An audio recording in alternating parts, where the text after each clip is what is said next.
Good morning, everybody. If you were just signed in with us a little while ago on our live, we are going to reattempt to speak to Alana because the internet's not working in our favor today and it was a little fuzzy. So just bear with me while we invite her back in so we can have a conversation and find out what's been going on at Maven and Behavior.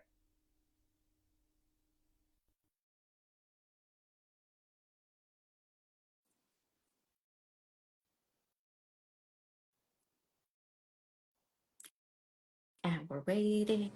So much better. Okay. For those that were not just with us at 10 a.m. for the grand announcement, we are going to announce all over again since we could see your beautiful faces. Good morning, Alana and Christy. How are you? Happy birthday, Christy. Thank you. We're going to start from scratch, and I would love for both of you to introduce yourselves and tell us the big news. So I'm Alana Guilarte. I'm founder of Maven and Behave therapy company here in South Miami. I'm Christina Rodriguez Christie. I am the clinical director here at Maven in Behavior, and I'm a board certified behavior analyst. And the big news is We are starting a school. And we're so excited. excited. We will have a school as of August. Our doors will be open, and we're starting small. We are going to have a kindergarten, first grade mixed class, max 6 student, teacher, two assistant teachers in the classroom, and we are officially a registered private school in the state of Florida. This is so exciting. And your location will be where? South Miami. So we currently have an office in the right next to South Miami Hospital for those who are familiar with the area. And the space next door to us just became available a few months ago, and we are taking over that space next door to us. Yep. How exciting. So you're underway to start the school, but in the meantime, are you still seeing kids at your launch pad? Yes, we are. For those that don't know, we have our Launchpad program, which is a school readiness program, and it is for kids ages 3 to 5 to get them ready for any type, well, not any type, but for most school environments, that is our goal, to get them ready and built on foundational skills that are needed, following group instructions, being part of group, being able to transition throughout the day. If they need any help with toileting, lunchtime, we work on social skills. So there's a lot of different things that we're working on during Launchpad, and that is a year-round program because we also run it through the summer, and that is open for registration for summer and for next year. And that's kind of, I think, Chrissy and I have both had a huge passion for education and teaching. We were both teachers prior to becoming BCBAs, and that passion kind of never left, which is why RG Foundations is now. And what does RG Foundations stand for? So RG Foundation stands for Rodriguez and Guilarte, which are our last names. And then foundations is we chose that because we want to give our students the foundational skills that they need to be successful, right? Because a lot of the times what we see, and this is not in every single school, but in places we've been to, those types of things are skipped, right? How to, the classroom management part, the how to kind of get along in a group, like things like that. So we want to give our students those really, foundational skills so that they can be successful, either while they stay with us, or if they decide to, or they get to the point where they transition to another school. And so right now it's kindergarten, first grade, and I've had the experience of a cohort where my child was mixed with olders and youngers. And at first, I didn't know much about it, and I ended up loving that idea of mixing ages. Can you tell everybody what the benefit is for a kindergartner to be in a room with a first grader? Because I would assume that a lot of and dads alike are probably nervous about their little ones being with an older student. So I think from our perspective, we are mixing more based on, I think when we think of kindergarten, first grade in a traditional sense, we're thinking of ages, where the population that we work with, maybe a child is the same age but their levels of skills are very, very different. So our approach, and we actually do screening prior to accepting and enrolling students, just to make sure, because we want to make sure that we are addressing the needs of all our learners and that we're able to support them in the best way possible. What we've told parents is sometimes, maybe our program sounds really ideal for you, but maybe we're not the best fit right now. And we take into consideration all of the kids that we have in our classroom. So while a child might be in kindergarten or a child might be in first grade, perhaps the level and the types of skills that they're working on are very similar in nature. And that's what we're trying to do. I think saying kindergarten, first grade is just kind of giving an age to something. Also, from a legal standpoint, if you will, once a child is 6 or older in the state of Florida, they have to be legally enrolled in some type of education placement. So that's where we're coming from. Absolutely. Ultimately, our goal is, I think we want to go up to fifth grade is going to be the long-term goal. Yeah. But for right now, we're starting small and we'll grow from there. Why can't you open a high school? I mean, I was just money is yeah. a big factor. So I think it's such a great idea and such a great concept, especially now in today's world where there's such a huge movement for homeschooling, right? To Yeah. have that smaller classroom setting, the more personalized attention, a more detailed curriculum for your student, because not everybody fits the mold, like you Yeah. said. And I think that this is just such an ideal situation. And I'm almost curious and scared to ask if you still have spots available because I'm sure people are jumping at it. We have a few spots. We have 3 spots full. We have some tentative prospective students for the other spots, but if you are interested, definitely still give us a call. Yes. You never know what can happen from here until August. Sure. We have a set deadline for enrollment, but life happens. Yeah. So always good to just reach out if you're curious. We can always send over an intake packet. We're also happy to set up a consult call so we can tell you a little bit more about the program and go from there. Because like I said, it might, it sounds great in theory, but sometimes it doesn't work for every family. And we want to make sure if we're not the right fit, we can definitely guide you to some options that might be a better fit, since we do have quite a bit of experience through Miami-Dade County schools. Sure. And what kind of curriculum will you be following? How will your structure of your day look like for a student? And what calendar will you be following?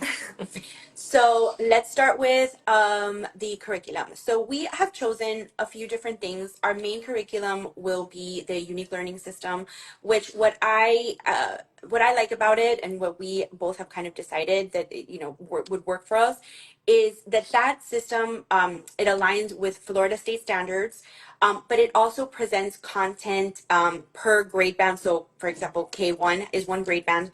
So that grade band within the within the materials, it breaks it down into 3 different levels so that we can really so any reading, any content that they're going to be doing, math, same thing, science, social studies, it has different materials or different content per student learner, right? Based on the levels. So a beginner, somewhere in the middle, and then, more advanced.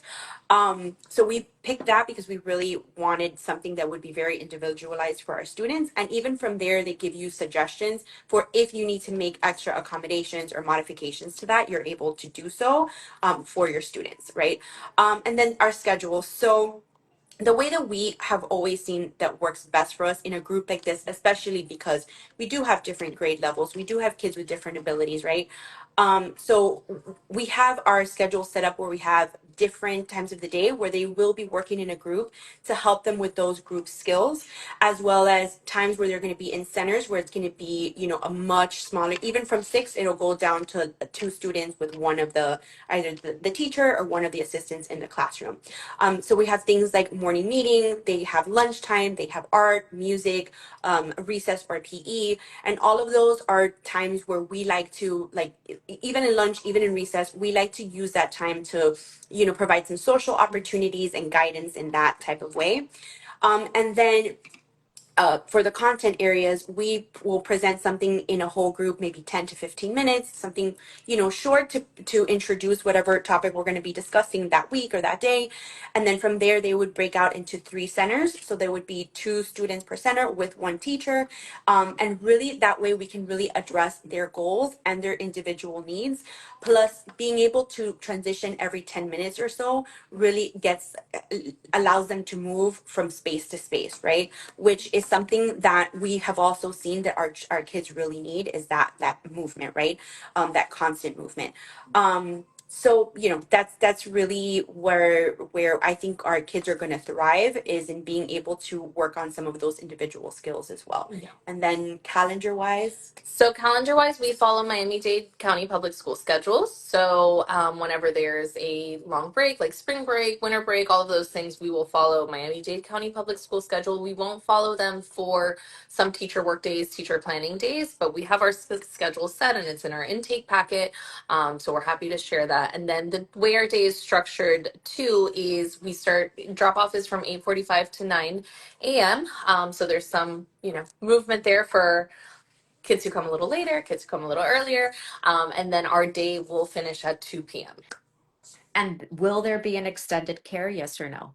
So that is going to be based on need. As of right now, we are not offering it, but if the need arises where enough parents request it, then we will probably be offering it, but Yeah. it's going to be based on, we're small enough. Again, it's only going to be 6 kids where we can kind of take that day by day and see what's needed, what's not. And but our goal is ultimately yes, because we know that there's a lot of working families and 2 o'clock is not an ideal pickup time. I know myself. So Right? yeah, not ideal, but it happens. So if it's a need that arises, then definitely we're lucky enough that we have the space to be able to offer it. And what's going to happen to Maven and behavior as far as a counseling and therapy service? Is that something that you will continue doing apart from the school year opening? Yes, this is my baby. Apart from my babies at home, this is my big baby. And so we will still be here. I think we're really excited that as of right now, RG and Maven and Behavior are in the same location. So it gives Christy and I the opportunity to really help RG Foundations grow and be really involved there, but also still really involved with Maven and Behavior. So we are still here. We just extended our lease for another 5 years. So we're here. We're not going anywhere.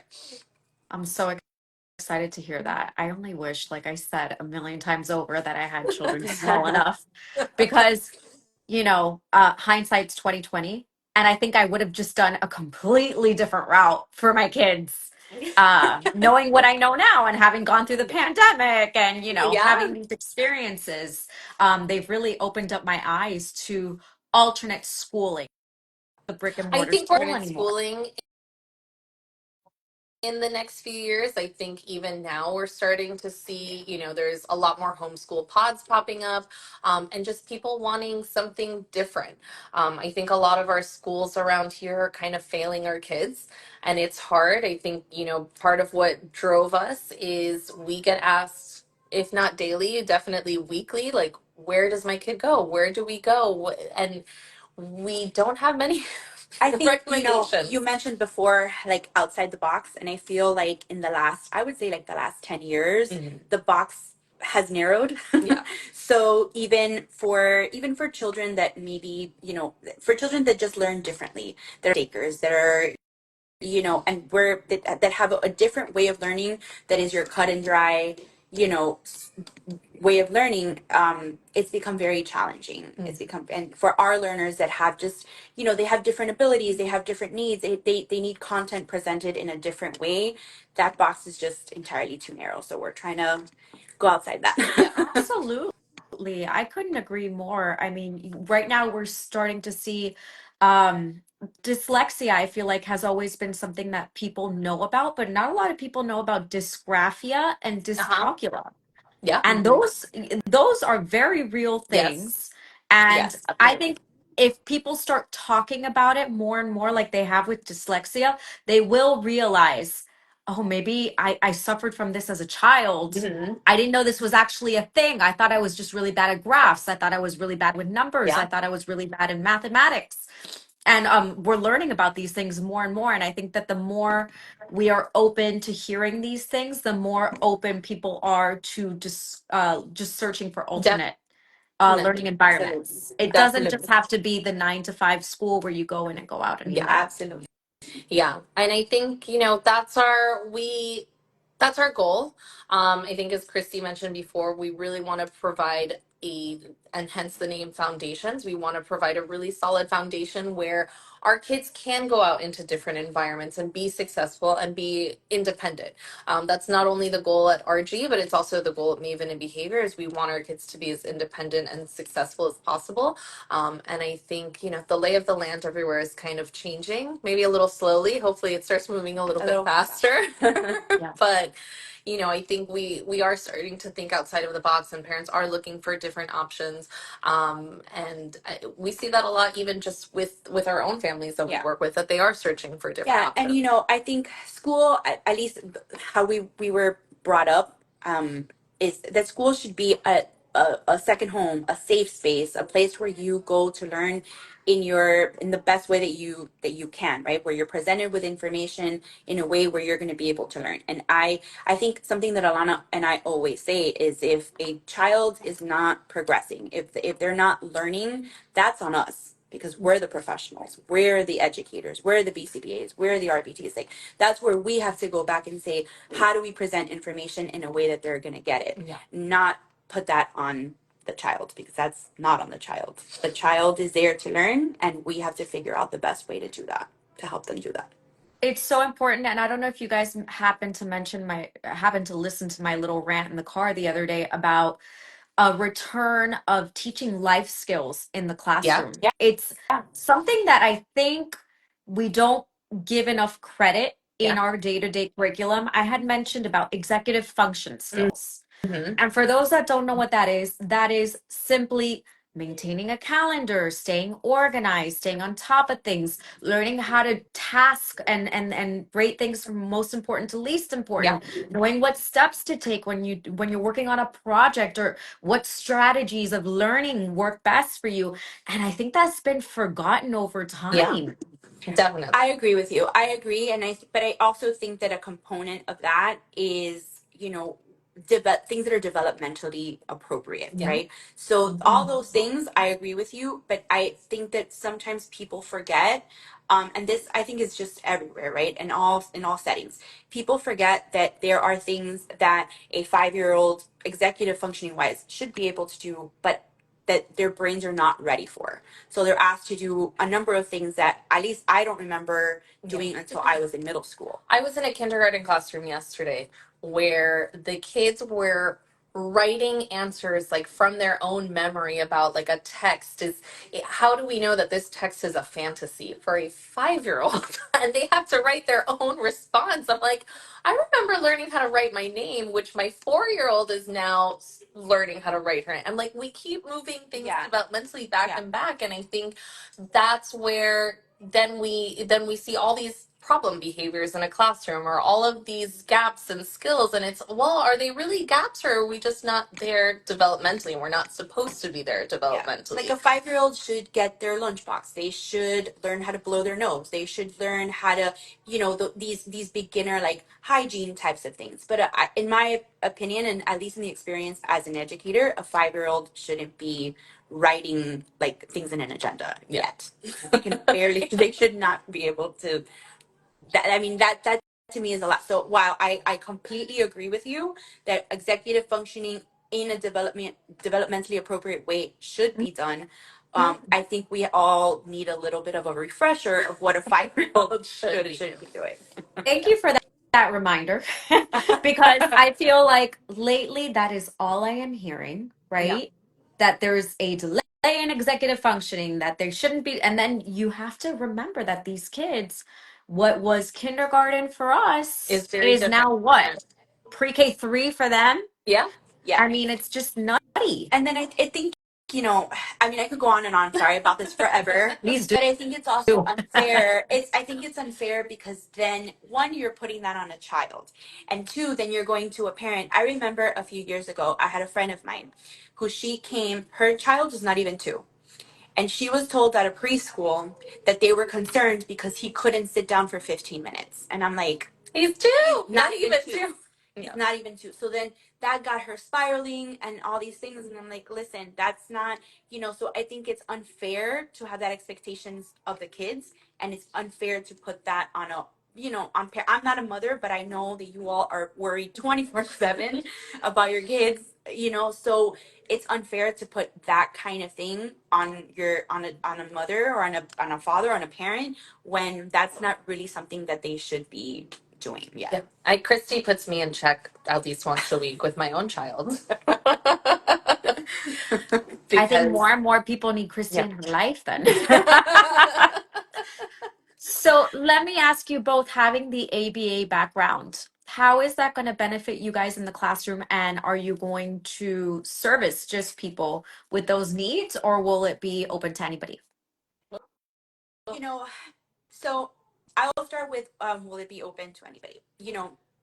One of the things we both believe in, and I think, and I'll keep saying we both believe in because we both are very, very similar in what we, what we feel. We want the students that come to us, we want to fulfill a need for them, right? We want to give them whatever it is that they need education wise, and even in a social, emotional, executive functioning way, we want to give that to them. So if we have students that come and we can help them in some way, and our program, how we have it structured, will benefit them, then we're happy to take them. So it's not, I don't want to say we're only going to take this, we're only going to do that.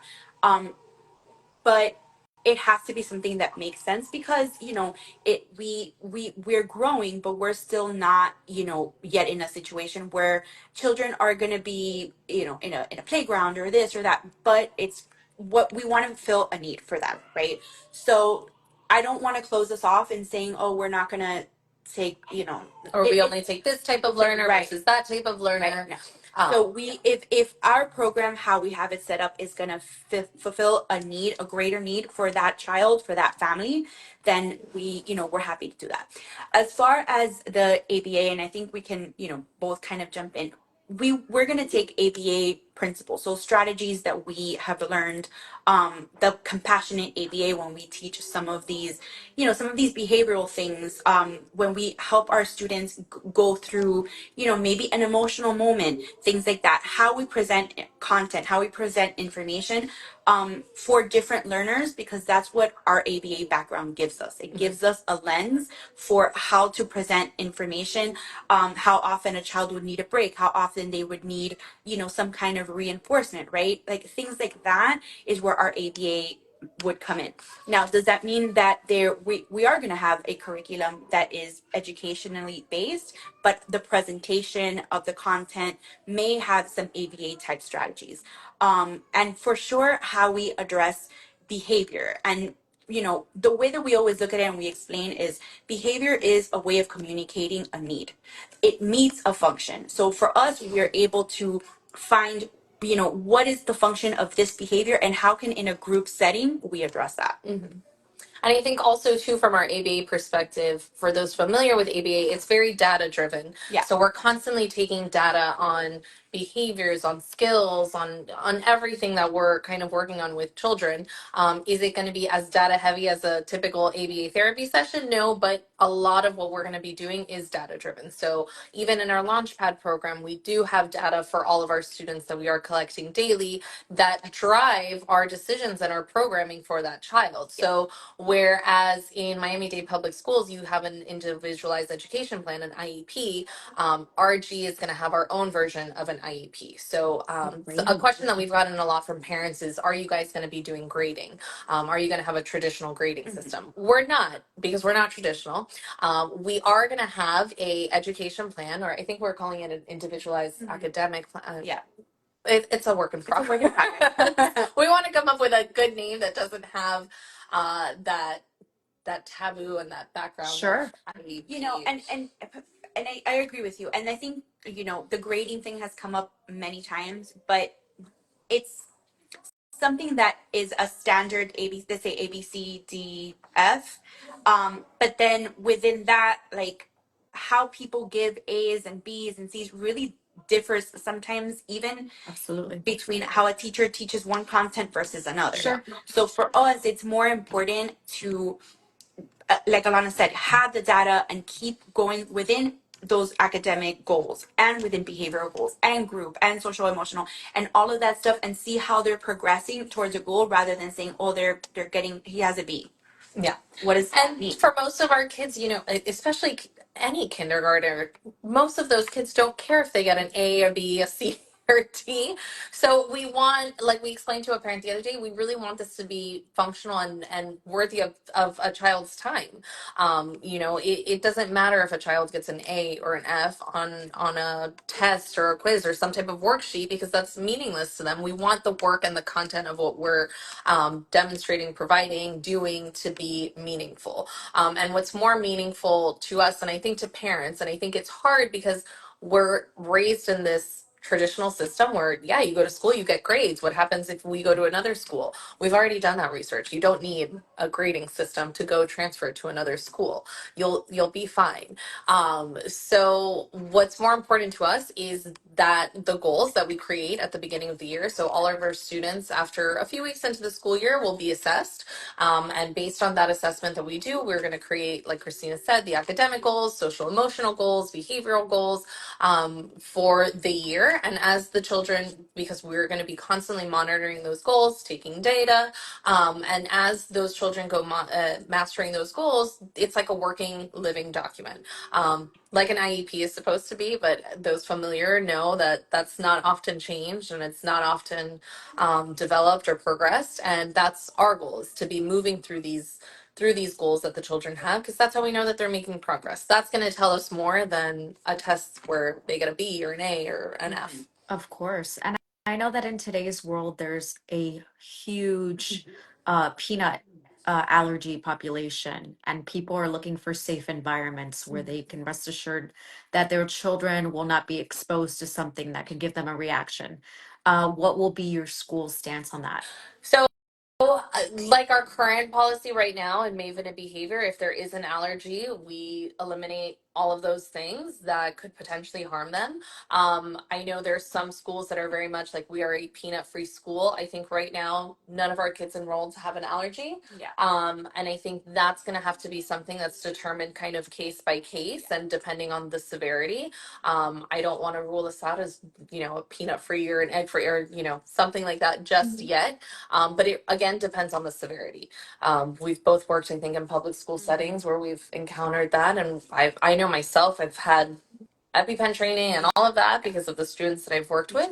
But that has always been, at least back then, I think things are different now, but it was always on a case by case basis. So, safety is number one priority here.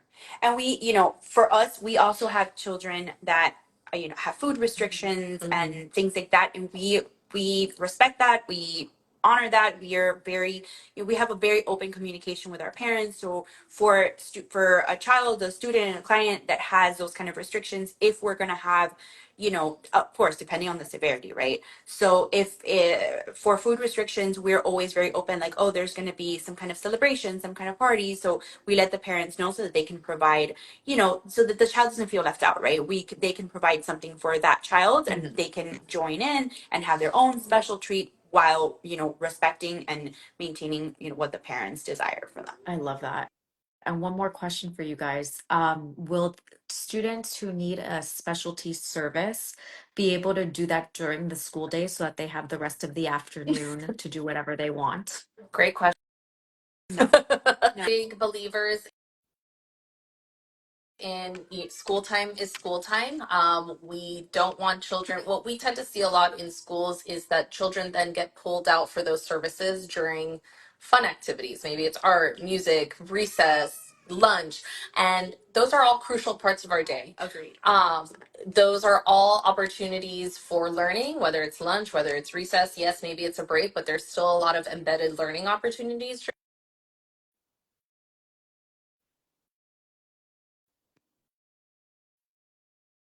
Now I can. Oh, sorry. I call it. call came It's in. okay. Sorry. But back to the question. So we will not be allowing other service providers. Also, a HIPAA component there too. We do have other clients here, and we've even had parents ask, "Oh, we don't do ABA services with you guys. Can my child's RBT? Can my therapist come with them?" And I think that's kind of the approach in a lot of schools, and the understanding is that, oh yeah, just have your RBT come with a child and everything's good. We have RBTs here. Christy and I are both here, and we have allotted for us to be in the classroom, so there's going to be a lot of support. Yeah, and that doesn't mean we're open to communicate. We have multiple chats with people. We're going to be very open in that setting as well to communicating with outside therapists. We really haven't talked about it, but I'm sure we would be open to somebody coming in if they want, as in the sense of an observation. When we have a team meeting, we're happy to have them join. Those things are fine, but I think what we want to do, especially for children who maybe haven't had the best experience before, or for children, like if they're coming in, it's because they need a specific type of setting. So what we want to do is we want to give them the opportunity to thrive in this group setting, so that we can see like, oh, these are the areas. Because if they're missing art, that might be an opportunity for us to say, oh, this is something that they need to work on. Like, because now when there's a difference in the person who is the teacher, right, maybe now there's a change in that music class. When there's, plus our kids are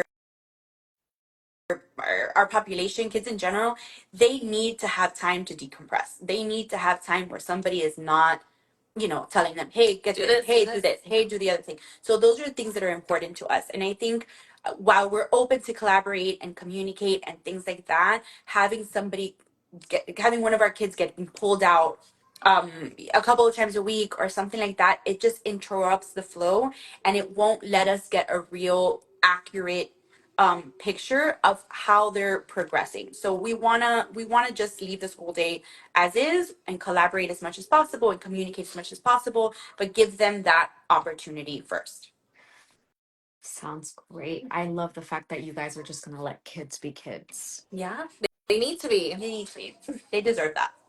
Yeah. And then one more question that I could so envision a kid asking. Do I have to wear a uniform? So we don't have a uniform policy yet. We're actually in the process of doing all of our branding to have a fun, cute logo, because aesthetics are important for us.